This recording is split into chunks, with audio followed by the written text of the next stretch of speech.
we're going to go about stitching a quilted in the hoop block from the Express Yourself collection.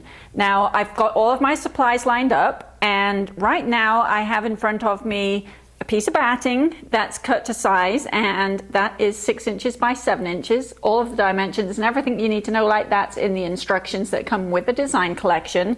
I've got my piece of background fabric, also 6 inches by 7 inches, and I've put a piece of stabilizer into my large oval hoop, and I've taken this to the machine and stitched out color number 1. And hopefully you can see here that has stitched a placement line right onto the stabilizer, and that placement line is what shows me where to put the background fabric so that the design goes exactly where I want it. So having got the placement line, I'm going to take my piece of batting and I'm going to line it up. There's a top placement line and a bottom placement line. Should be a perfect fit to put the piece of batting down. Now I'm going to place the background fabric right onto the piece of batting.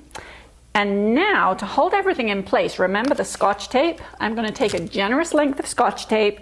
I'm going to place it right along the top of the fabric, make sure that everything is nice and smooth in the hoop. Grab another piece of Scotch tape and I'm going to place that one right along the bottom edge of the block. So now everything's nice and tight in the hoop there. It's not going to be falling off. So now I'm going to take this back onto the embroidery machine and I'm going to stitch out color number 2.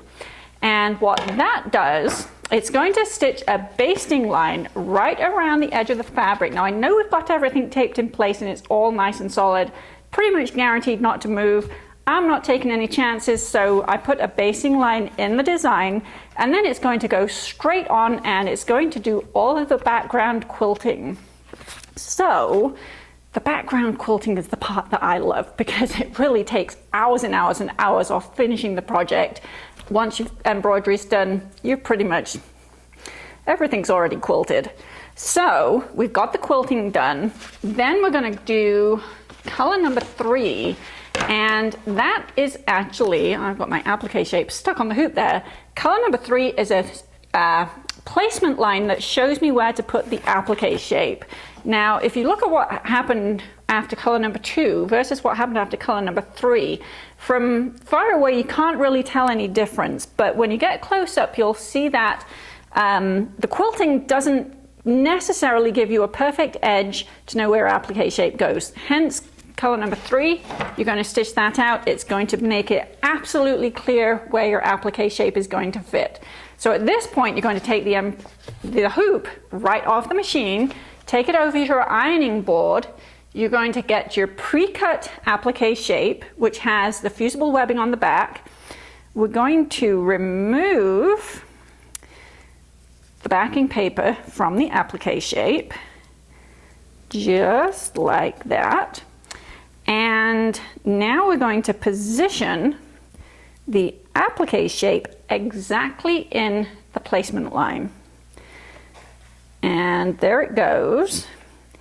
And next thing you're going to do, you're going to iron that in place. Now I don't have my iron turned on right now, but I do have one that I did earlier.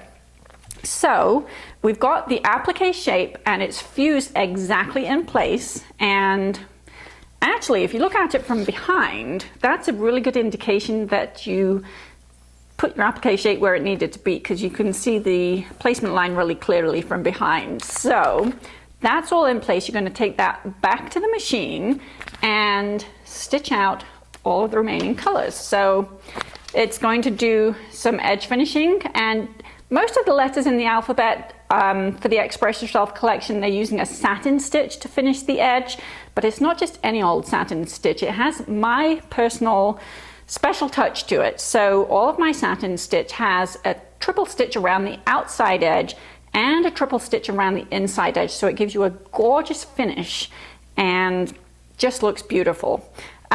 This particular shape has the candle wicking stitches around the middle of the S, gives you some beautiful texture there. And once you see the red flag at the end, you know that you're all done with that stitch out. I think this S takes about 20 minutes to stitch. Not too bad for a finished piece that's ready to go right into your quilt. So now we've seen how to use the Quilted in the Hoop blocks from the Express Yourself collection. I'd like to show you how to use the Standalone embroidered applique letters. These are fabulous to put on a tote bag, on a hand towel, a monogram on an apron. Simple standalone letters. You can also put them into a quilt that you're going to quilt afterwards. And in fact, I did just that with the second version of the Celebrate quilt. Beautiful, looks completely different to the one that I have back here, which is the Quilted in the Hoop version. A couple of little differences between how to do the Quilted in the Hoop block and how to do the Standalone embroidered applique. So let's take a look at that and see how to do it.